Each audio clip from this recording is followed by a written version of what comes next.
You're listening to Gen XP.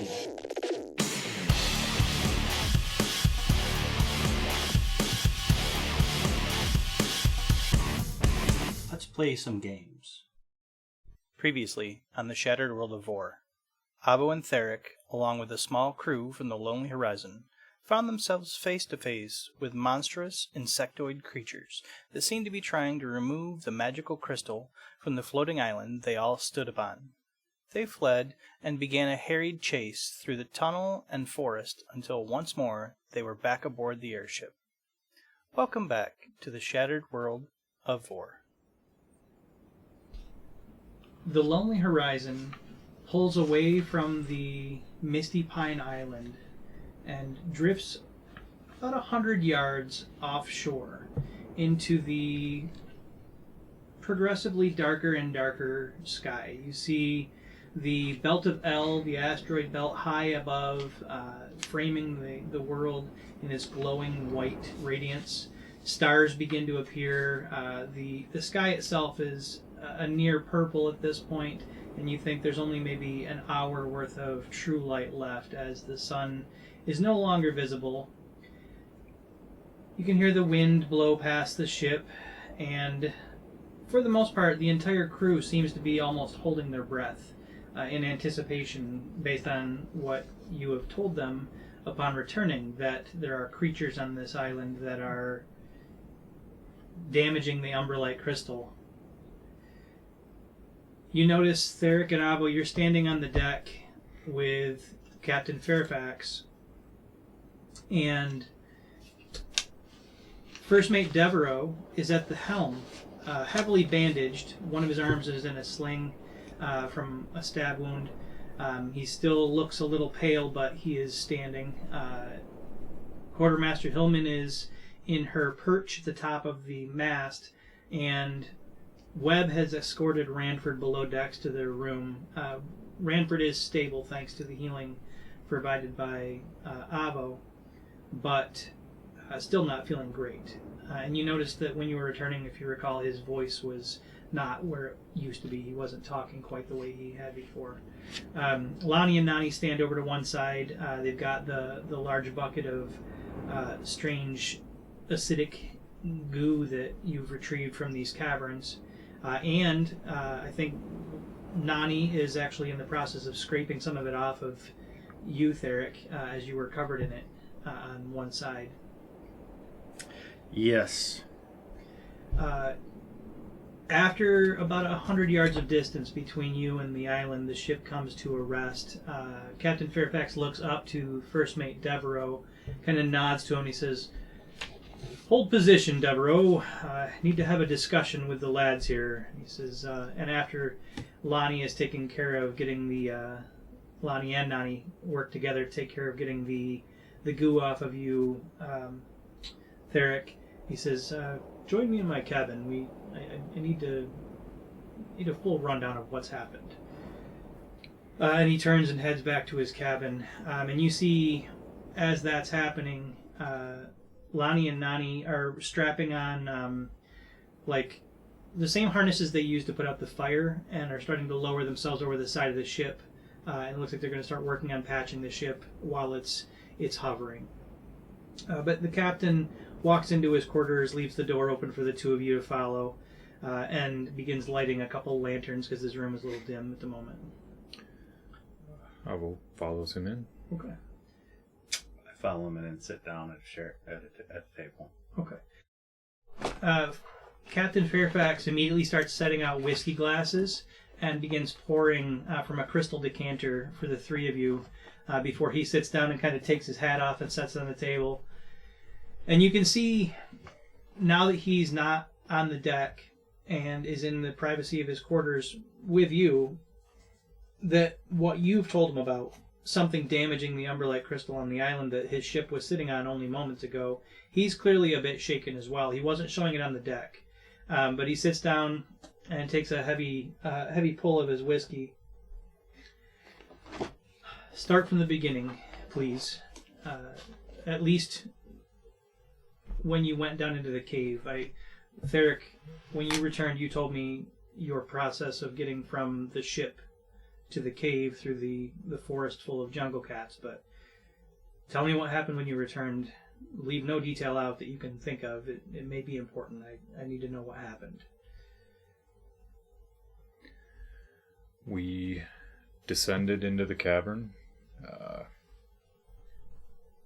When we were deep enough, we found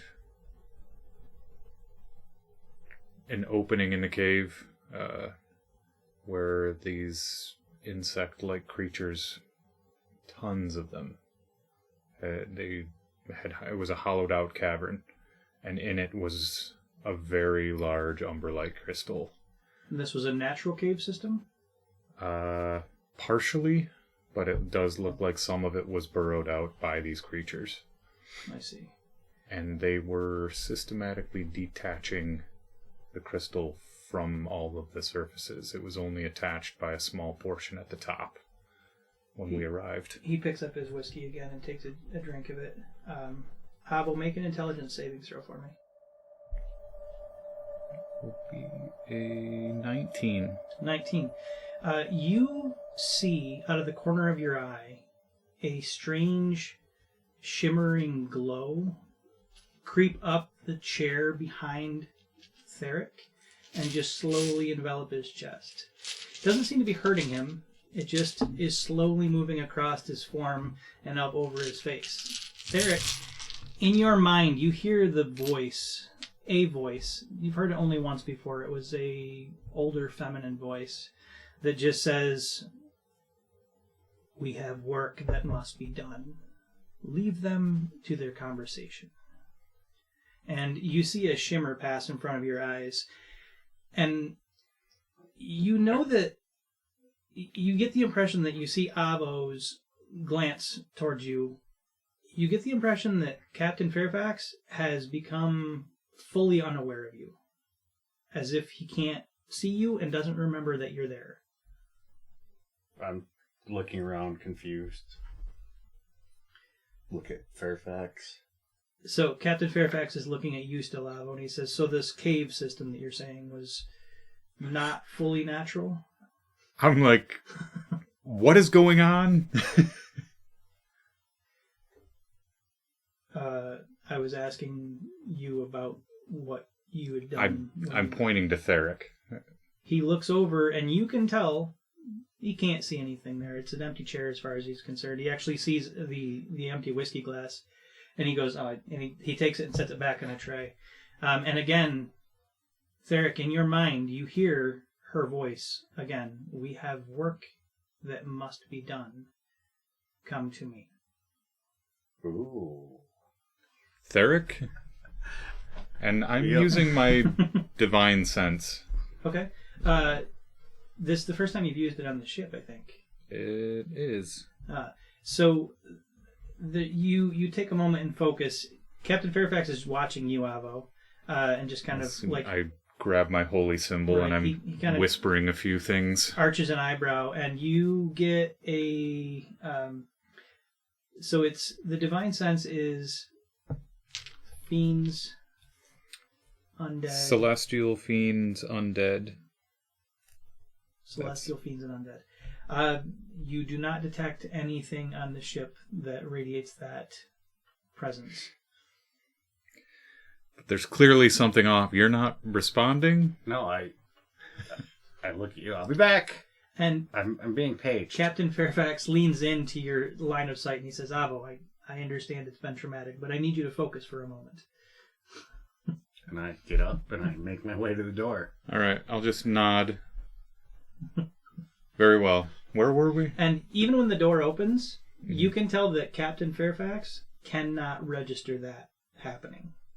All right. I'm still a bit off about this, but I'm okay. You. What can I do? When you leave the room, though, Theric, where do you go?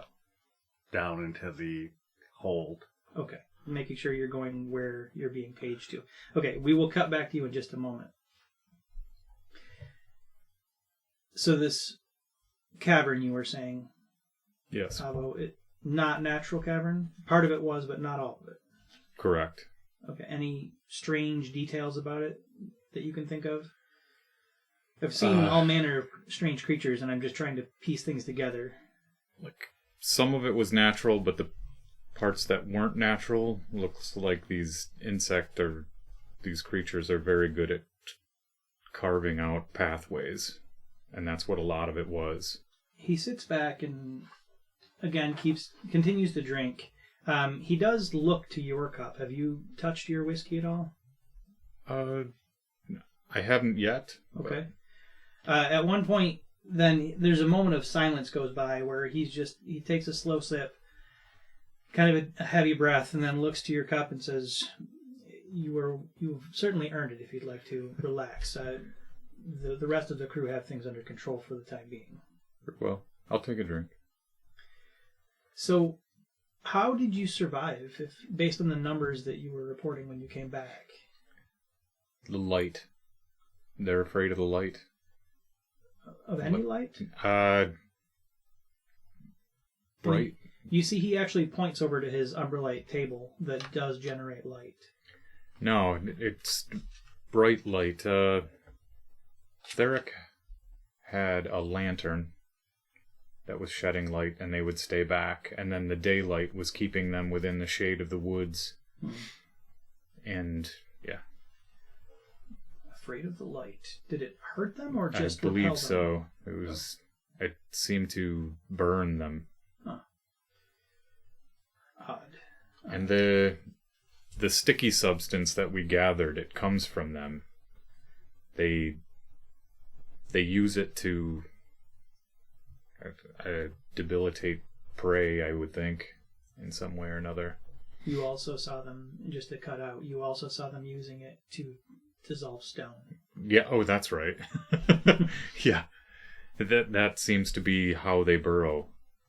That they use it it dissolves the stone before it turns into that viscous, sticky substance. Ah, I see. Well, thankfully, once it goes inert, it's no longer caustic or acidic. Otherwise, it wouldn't be safe to use on the ship. I have to ask you a question. I have no idea what these things are. I've never heard of anything like this before. Have you? Never. So my question then comes: you and Theric have been interesting additions to the crew since you first stepped foot on the horizon, but why did you save Ranford? From what I've understood from your reports, from what Webb said, what I've gathered from what Lonnie and Nani are able to communicate, Ranford he would have been lost. There was no viable reason why you would have gone after him if I could. You saved him because you could, or you believed you could. Because I could. Did you know that you could? If I didn't, then I would have believed that Grace was done with him. But Grace allowed me to save him. His time isn't done yet.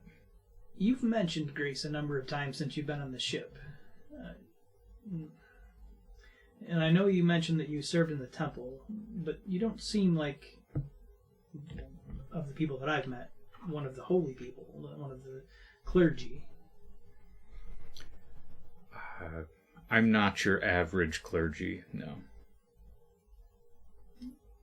But you would consider yourself in her favor? Absolutely. Wouldn't be able to do what I do if I wasn't.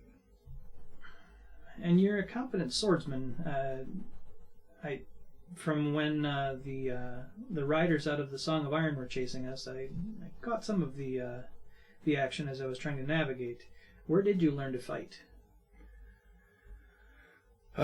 Little here, little there. I grew up in a completely different place. I grew up in the Feywild. You grew up in the Feywild, the land of the fairy? Yes. It's not quite as broken as here is, but... Why would you come back here? wasn't really my choice, but I do have things to find. My family is originally from here, and now that I'm here, I plan on finding that legacy. Interesting. Huh.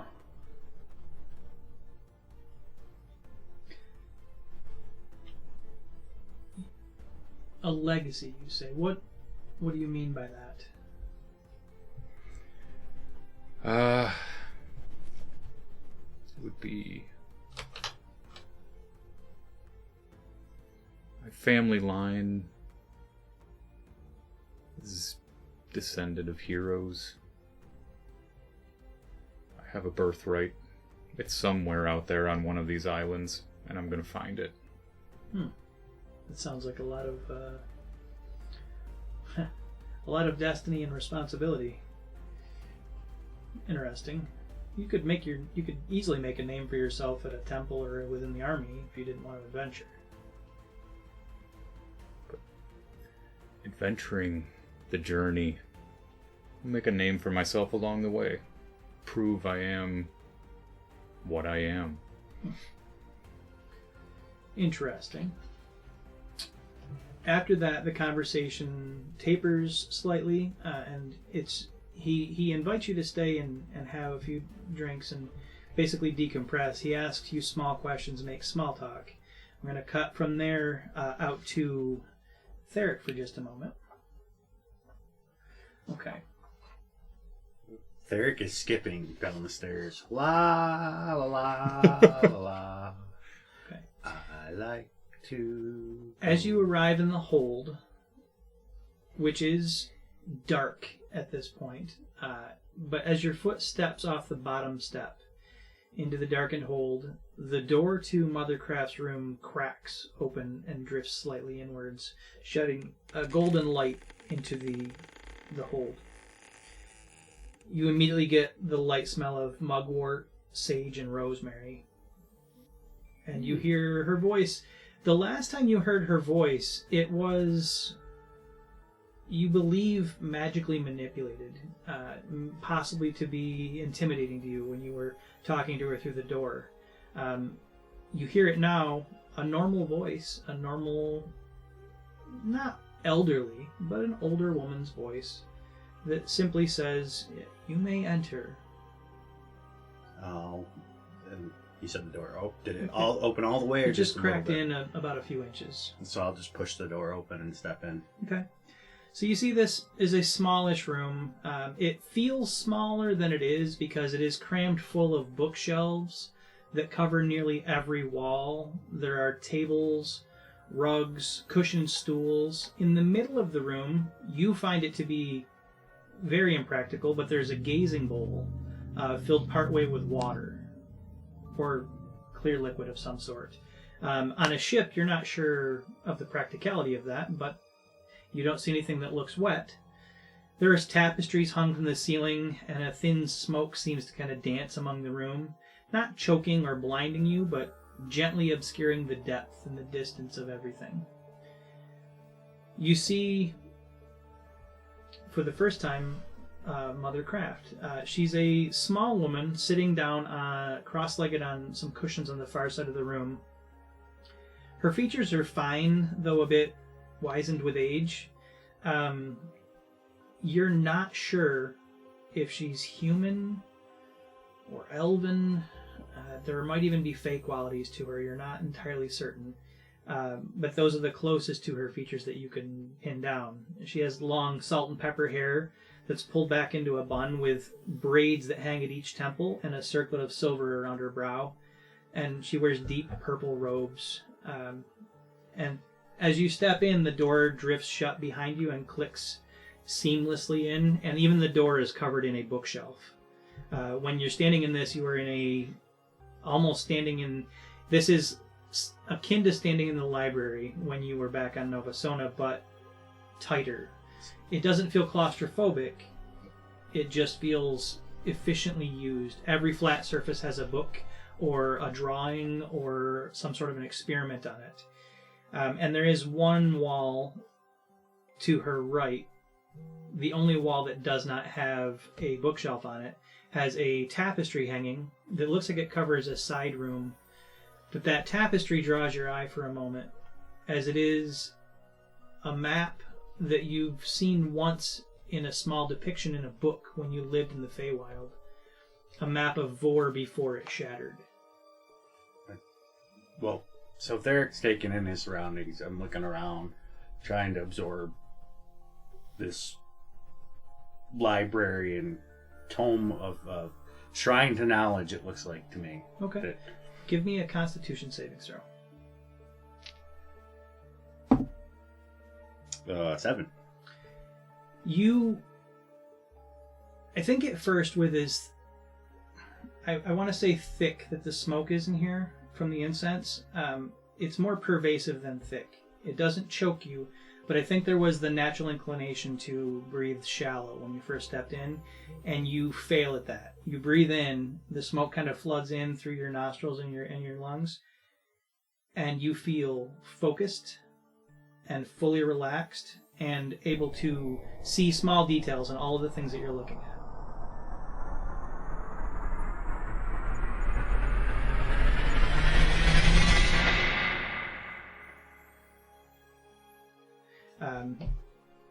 And you study everything really quickly. What were you saying? What's that? You're looking at the tapestry? I'm just kind of looking around, pointing at different things at this point. As you do, she says, this is as the world once was, this world as it once was, before Aphelion crashed. And then you point at something else and she says, that bottle there, that is essence, it's a gaseous essence of earth. Very difficult to transform earth into a different substance, but it's a project I've been working on. Thank you for joining me here. How do you keep the water from spilling? I ask it nicely to stay where it belongs, and it complies. I believe you've witnessed some horrors recently. That's why I asked you to come down and to learn about these things. Possibly discuss this, and if I can, assist you with learning more about them. By horrors, you mean the insect creature things? I do, yes. Yeah, they're... Horror would be one way to describe them. I mean, more like a colony of overgrown insects. And have you ever seen these things before, or have any knowledge of them? I've never seen them. They look to be trying to free the crystal that was holding the island up. And that is what I overheard. So she kind of gestures broadly at all the books and scrolls in the room. She says, I'm sure between the two of us we can find something on whatever these things are. Anything that would be damaging the crystal or its attachment to the islands is a danger to all living creatures. Though, definitely. I'd be more than happy to help. Off to the side of her, you notice that there's a small teapot and a few glasses, and she starts pouring tea. This looks familiar. Familiar? I had tea with another old woman down on the island of Novasona. She chuckles a little bit and she says, your social skills are poor. I wouldn't consider myself an old woman, but I'm willing to have tea with you. And then she starts pouring 2 glasses of tea. I said, they're not poor. I'm just being blunt. Another way to phrase that, then, as she hands you a teacup. I take the tea and sip it. Okay. You sip it. Last time you were in this situation, you did check the tea. This time, you sip it, and then as you swallow, your taste buds immediately tell you this is not a normal tea. You get a little bit of mushroom and a little bit of honey in this. It is a strange concoction, not one that you've had before. is this special mushroom tea? It aids in opening one's mind and finding answers. We're in the spirit world. Shall we begin? And she starts gesturing towards the bookshelves. Sure. I will randomly pick a bookshelf and Okay. use investigation, I assume. We will. I'm going to cut back to Avo for a moment.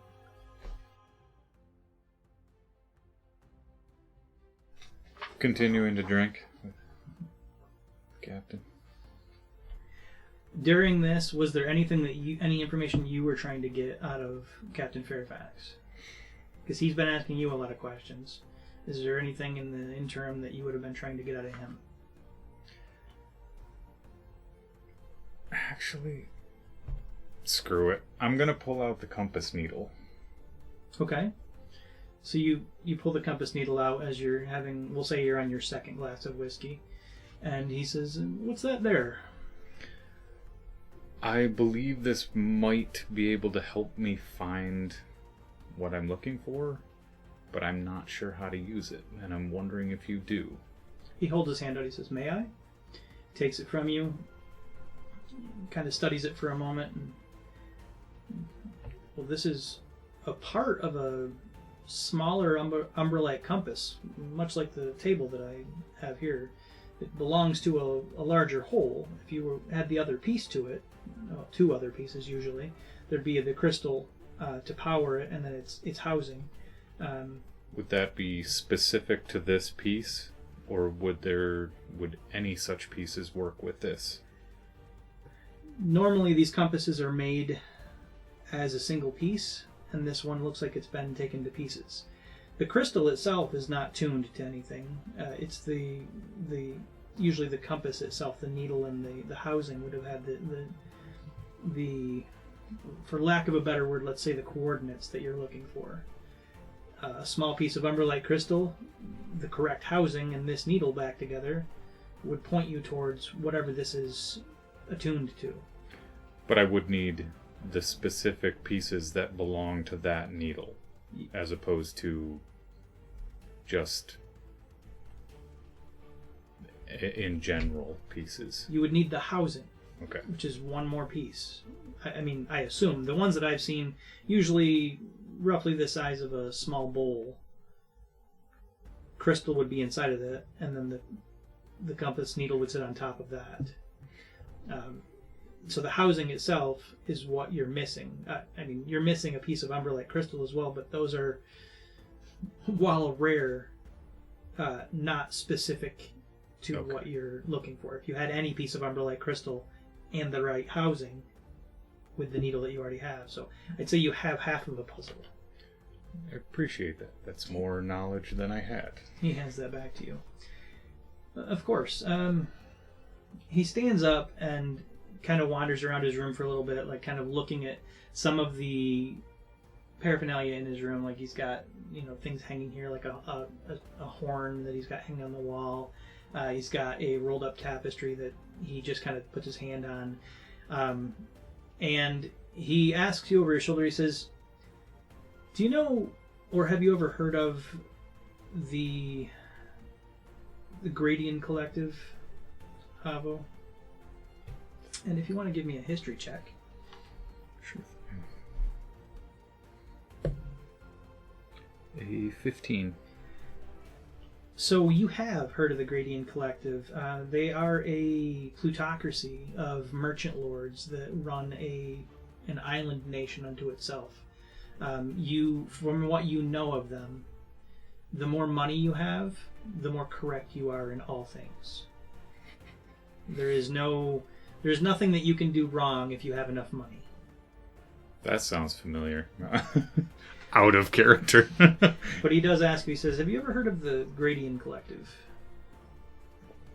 Rings a bell. He says, "Well," and you can tell he's the whiskey, and by the way, the whiskey that you've had, it's very strong. It's very strong. You can tell that he's definitely feeling the effects of that as well. He says, "It's funny. I think a lot of people would look at the ship, look at the Lonely Horizon, look at us living the life that we do and call us pirates. But I view us more as merchants or opportunists. We don't attack other ships. We don't raid villages or burn down stores or whatnot. We might stop at islands here and there and collect resources, but it's never resources that, for the most part, people are going to miss. It's never leaving people's mouths empty and their children hungry. I don't view us as pirates. And he comes to a large cabinet, and he starts opening looks like a small lock that has a few moving parts to it that he starts to fiddle with as he holds his glass in the other hand. He says, but the Chidian Collective, they don't feel that way. In fact, they employ privateers that hunt down ships like the Horizon and bomb them out of the air. Well, you're sovereign on your own land. The ship being your own land. I think so as well. And then he opens this cabinet and reaches in, and what he pulls out is a basket hilt saber in a black scabbard with silver etchings on the scabbard. He turns around and he walks back over to the table and sets it down between the two of you on the table. He says, "This belonged to my best friend, Fritz. The Chidian Collective killed him a long time ago when we were in their territory. But in the last couple days, you've followed my orders, saved a number of my crew, and fought for the ship, and kept some harm away from me directly when the pirate was on the back deck. So I think this will do better in your hands than in my memories." And he points at his cabinet. He says, "And besides, I don't really think that you're going to be on the Horizon as long as some of the other crew. I think that from what you've said, your destiny is going to go somewhere else. So consider this a thank you for your service very recently." And he slides that basket hilt saber over to you. Honored. I slide the blade out. Yep, it is a immaculately crafted saber. Perfectly balanced, still sharp. It looks just as sharp as it would have been the day it was created. I think that Fritz used to refer to it as the Gambler. Cutting back to Theric in the hold of the ship, sitting with Mother Craft. You can feel the rush of that tea filling your mind, bringing you focus. You feel like you don't feel like you want to focus on anything more than an arm's length away, but when you pick up books, you look at the page and the entire page is fully absorbed at once. You're not reading word for word, you're absorbing pages at a time. I need this recipe. And I think you probably mutter that, and at one point she says, you hear her mutter about mushroom and honey, and something about a swamp where the mushrooms came from. You don't get the exact wording from that. Again, anything past your arm's length, the focus isn't there. You're focused on whatever you're looking at the time. But you start devouring, just blasting through books, knowledge, pouring into your head. Give me an investigation check.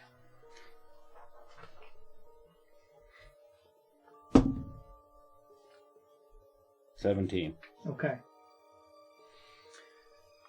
On a 17, I'm going to tell you 5 questions, and you can pick 3 of them to ask, and I will give you the actual answers for these things. Okay? And this, you're investigating these creatures that you found. Right. Okay. So the questions are, and you can write them down if you want to, but it's origins, strengths, weaknesses, lore and culture, and Homeland. So you can pick 3 of those. I want Origins, Okay. Lore and Culture, and Weaknesses. Okay.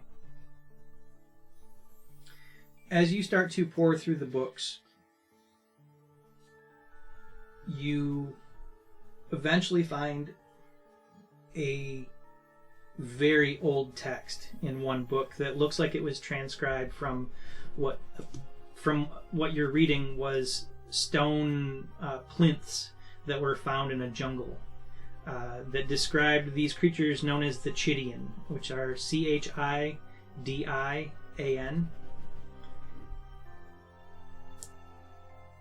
And the Chidian were apparently created. They are not a natural race. They are an aberration that were created by the god Destruction.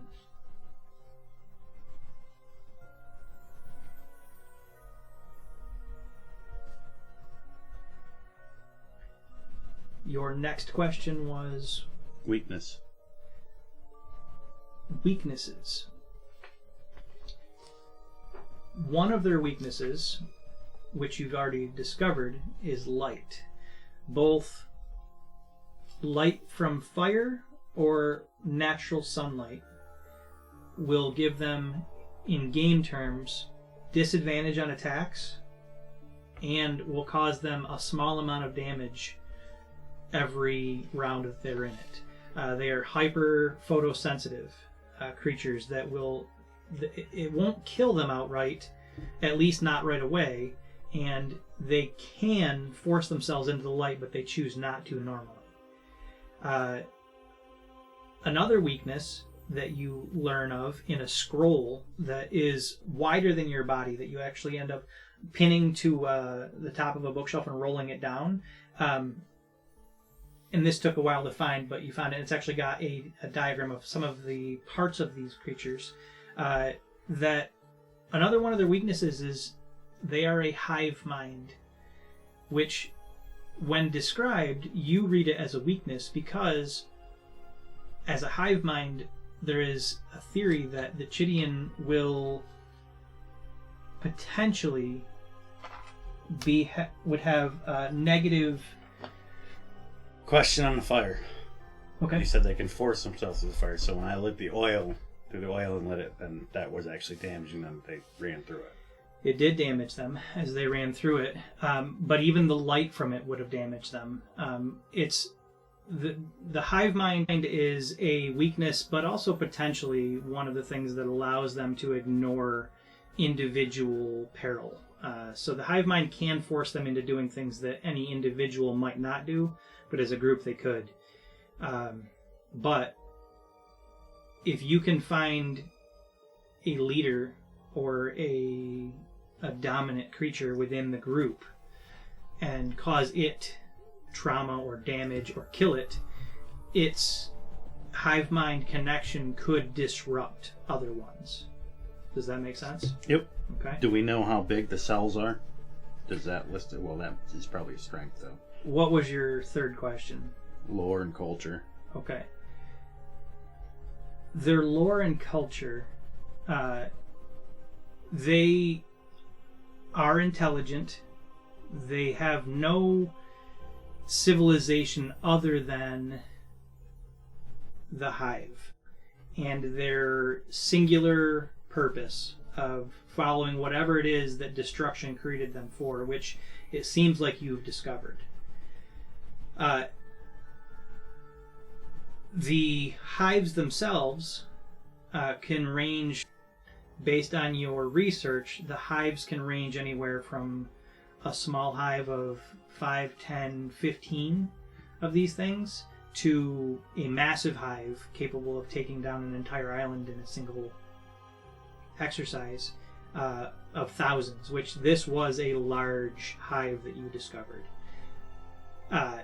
From the sounds of it, small clues in 100 different books and scrolls that you go through in the course of the next hour or two as you are quickly going through these tomes there are small clues here and there, islands that have faltered, reports from farmers that have seen something, slaughtered livestock, and just 100 little things that your brain right now is able to put together into a cohesive theory. Is that there are a number of these hives that have existed sometime in the world, and they've ranged in that size. But it seems like when an island has faltered, there's no rhyme or reason for where the next one happens. There's part of it feels like to you it should be, if an island was to falter, it would make perfect sense for them to flee to the next closest island. You did see some of them that were winged, but not all of them. And they don't operate with ships or anything like that, and there's certainly not enough of the ones with wings to carry all of them. And that level of disconnect as far as what happens to them, why, like, they're intelligent. They, even with a hive mind, even the intelligent ones, even the masters, the ones that are in control, don't seem to make it off the islands. And why would they do that? But that's what you learn over the course of several hours worth of, 2 or 3 hours worth of research and discovery and... Psychedelic tea? Perhaps. After some time passes, the tea begins to wear down slightly. I will say the tea itself, in addition to giving you the ability to go over this knowledge as quickly as possible, you have one additional spell slot for the next 24 hours of your choice. One level of your choice. 9th level? One level that you're capable of for the next 24 hours.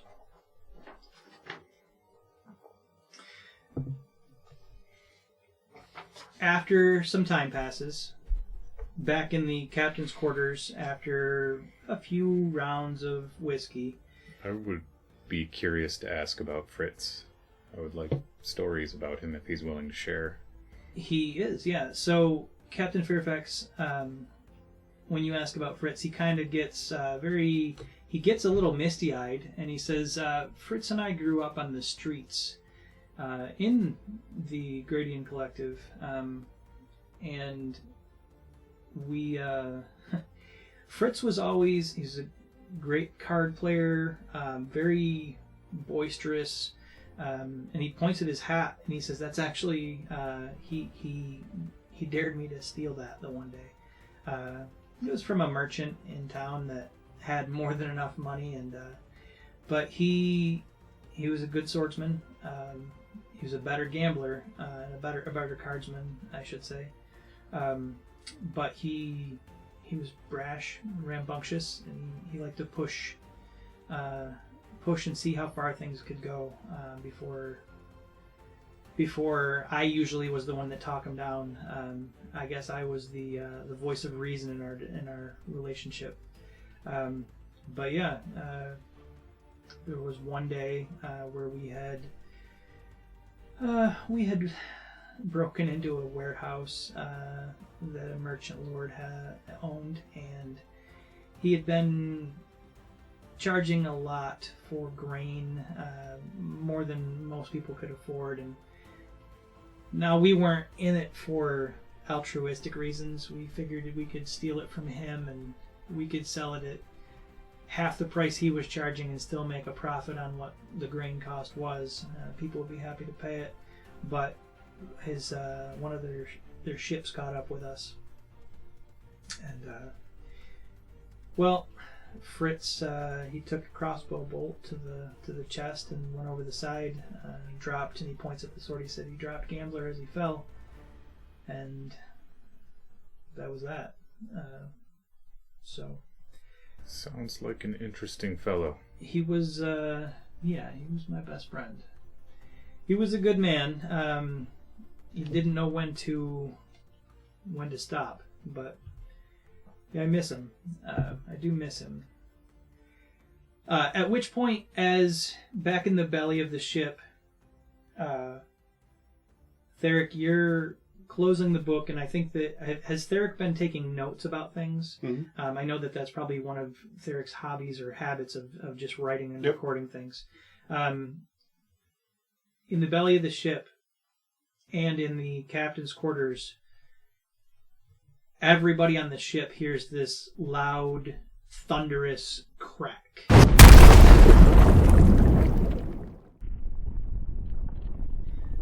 Just this deep, deep rumble and stone cracking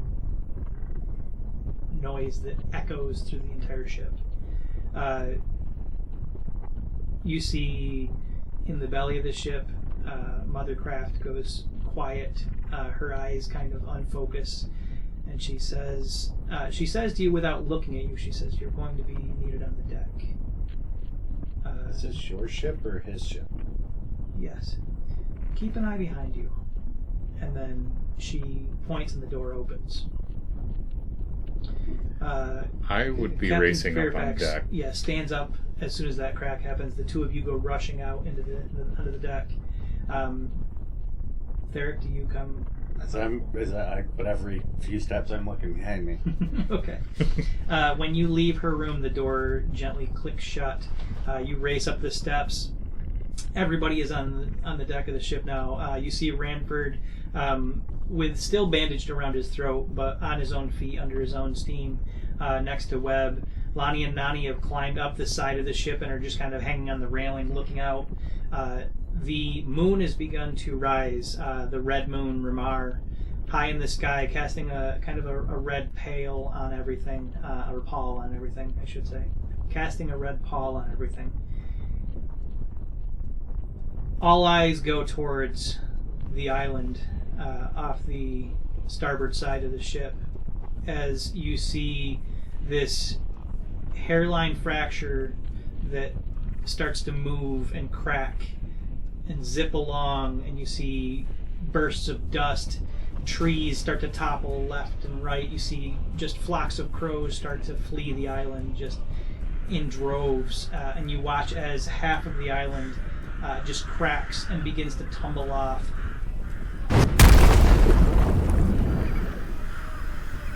Water sprays into the air, dust rains everywhere. You're 100 yards out, but still there you can feel the mist in the air. You can see just this tumble of rock and debris, earth and trees. And as the middle cracks apart, this glowing blue center of the island is revealed as the larger than the ship, umber-like crystal dangles and starts to wobble inside that crack. It lights up the side of the ship. Everybody is now bathed in a blue glow from this distance away. And all of you see just droves and droves of these Chidian, these insect creatures. A name that you have right now, Theric, but Avo, you know what they look like. You've seen them enough as they just start to pour out. Like the easiest you could describe it is if you had a bucket of ants and you just began to pour it. But they don't flail and twitch. In fact, you see a few panthers that begin to fall who do screech and scream and claw at the air. But these insect-like creatures fall motionless, as if from this distance you would call them dead. They are inert. They make no movement to catch themselves, to claw at the air, to flail or bat. Even the ones with wings simply fall down into the tempest alongside that side of the island. And as soon as, well, not as soon, as that is happening, the crystal finally breaks free. And with a loud ringing, almost like a bell noise, the crystal pops free, crashes into the bottom of the cavern, and then tips and falls 100 feet of umber-like crystal, tumbling into the tempest as the entire island now begins to drop into the tempest.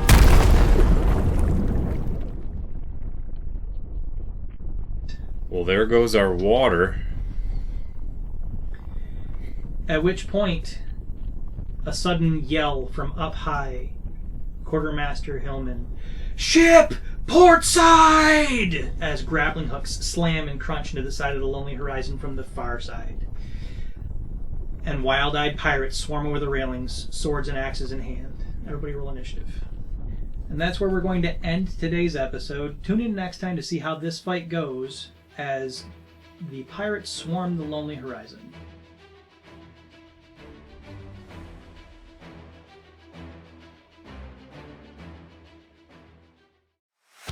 This has been Gen XP. Thanks for listening. Catch you next week.